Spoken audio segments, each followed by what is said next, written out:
Hi everyone! Hello! Now I'm going to have to get used to not saying Happy Wednesday because we are having our lives. Let me see. Let me see if everything is working as it should.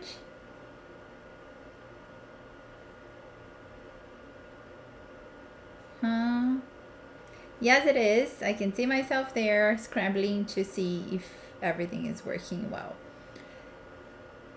Hello, happy Tuesday. If you're here, if you're watching live and you happen to post comments, hopefully I will see them and respond to them right away. Today we are going to touch on maximizing and realizing your full potential as a qualitative researcher.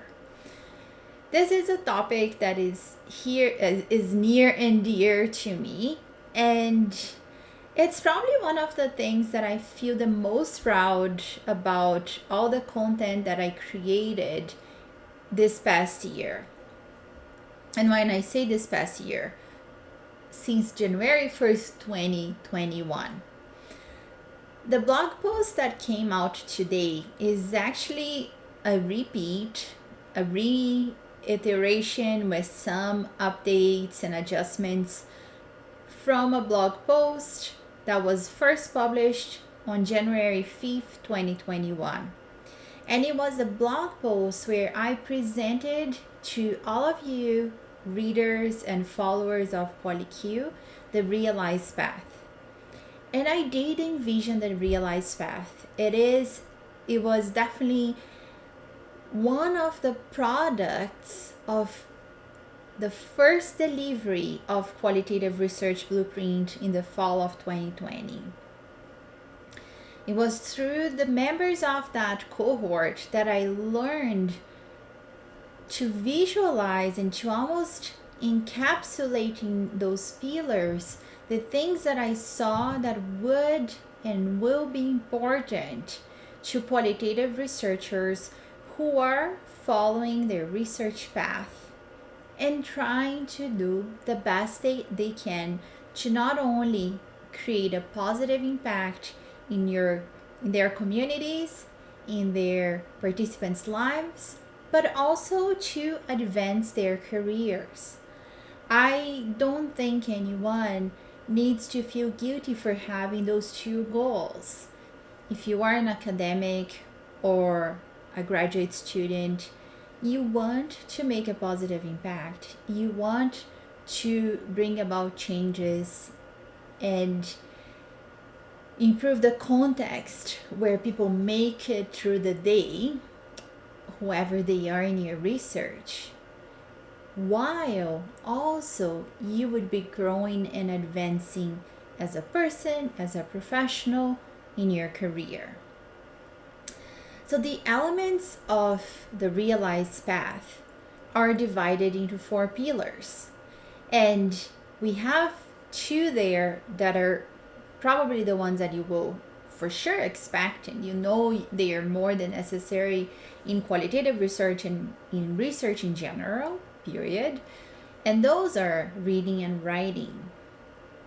We also have 2 other pillars that speak volumes about your role as the researcher, as a human who has wisdom, physical and mental baggage. I'm kind of thinking of Sarah J. Tracy, who uses that, who calls like the wisdom or the baggage, however you want to call it, who has a set of personal characteristics that will somehow shape how you come and approach your research. I want you to all know that I value the qualitative body and mind, which means the researcher's body and mind, as much as I value what you read. Why is that? If you're asking yourself, that really doesn't make much sense because my body and my mind doesn't really enable me to write the paper that I've been thinking about. I think as a qualitative researcher, you probably are not thinking that. You do understand how you, as a researcher, as the entity that you represent, how much you are valuable, important, relevant to your research. So a whole pillar is dedicated to you in that realized path. Besides that one, we have community. Community is one that I also repeat here on a really regular basis, and that I am not embarrassed to feel like I am almost like a broken radio saying this again and again. But pillar number 2 is about communities of practice. And I will say that when you are going through your journey as a researcher, when you're learning through your readings, when you're writing and reflecting, or when you're writing and being critiqued, all these things that I just mentioned will come together and make a lot more sense in your mind, in your career, in your research project, if you have relationships with whom you can divide, you can confide, you can share, you can rest on someone's shoulder, or you can ask for help. Relationships are key to elevating the work, elevating the journey, elevating the practice of being qualitative researchers and writers of qualitative research. So why did we decide to recycle that January 5th blog post? The reason why that blog post was recycled and presented to you today on June 29, 2021 is because we are starting a cohort of Qualitative Research Blueprint next Tuesday, July 6, 2021. This cohort will be one that will be mostly, I don't want to say solely, but mostly dedicated to supporting you in finding the pillars of your path that you want to focus on and work on. And in addition to that, through what we are calling the QRB implementation labs, we will be coming together to work together on what you were flagging as important to you in your growth, in your personal and professional development as a qualitative researcher.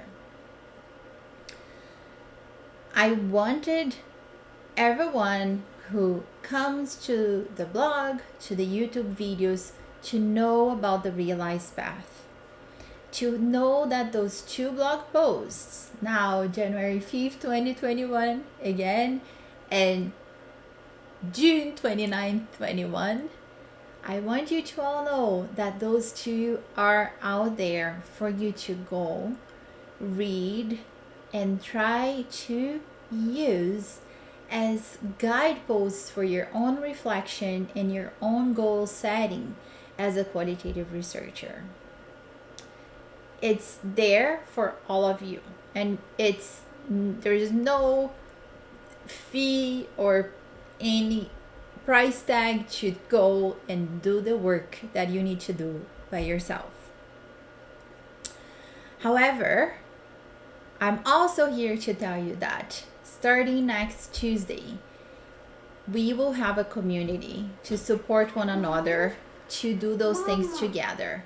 So for those of you who are watching live, you know how I truly believe in community. And what I was saying, and I kind of lost my train of thought, is that you can outline goals and do the work that you need to do to get to where you need to get because you're an adult and you are a learner, you are in advanced education, or you have already a PhD, or you are already a professor. So I fully believe that you are capable of doing all those things on your own. Yet, I do think it's more fun when we do it together. And it's interesting because for this next 3 weeks with the QRB implementation labs and the new cohort, I am going to be supporting people in their own work, but I also outline goals for myself with the book chapter that I am working on. And it's not going as fast as I would like it to go. So I will be there with you. I have my own goals that if I have an opportunity, I will also be co-working with you, alongside you.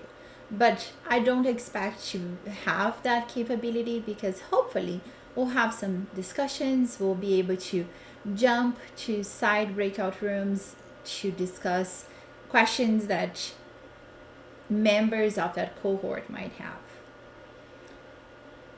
Community is important, and community does make the work more fun, more engaging, and more meaningful in many ways.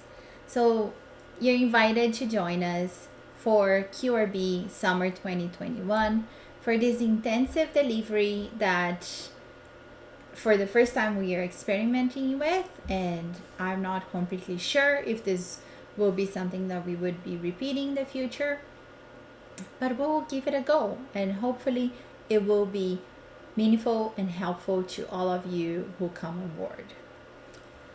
So have a wonderful rest of your day today. I hope to talk to you all and see you next week on Tuesday.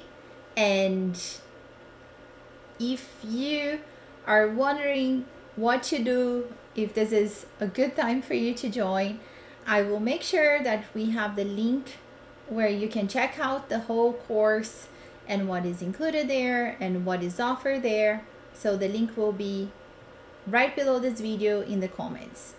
Have a wonderful rest of your day, and I'll talk to you next week. Bye for now.